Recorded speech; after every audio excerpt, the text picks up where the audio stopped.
Coming up in tonight's sport, Derek McInnes and later we'll hear from the 18-year-old who's making waves in the world of electric boating. Welcome to the night.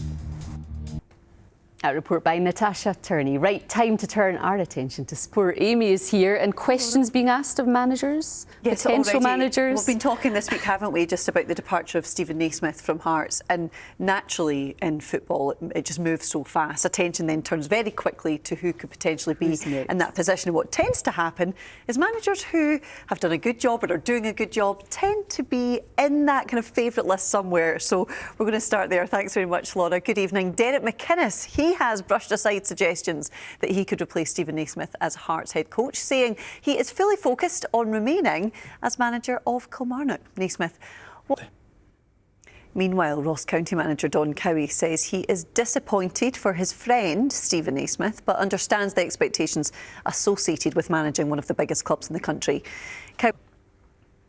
Manchester United manager Erik ten Hag says people have to trust his decision not to start striker Marcus Rashford in the team's goalless draw against Crystal Palace at the weekend.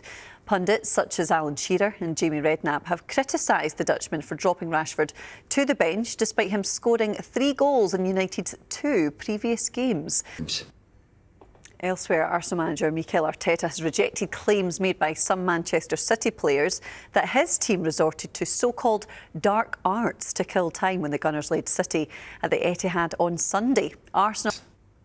It was certainly a fiery match if you saw that one. Now turning our attention to tennis then, and Jacob Fairnley says he's not putting himself under pressure to reach the top 100 this year, but admits it would be a great achievement. The Scot, who's currently ranked 126th in the world, has been chatting to our reporter Kedin Idsan about his breakthrough season, which saw him give Novak Djokovic a run for his money at Wimbledon, you might remember. Kedin started off by asking him about one of his biggest inspirations.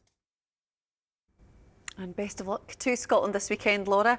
And Jacob Fairnley, it's just incredible. He's up to 126th, but he was outside the top 500 in May, so before Wimbledon.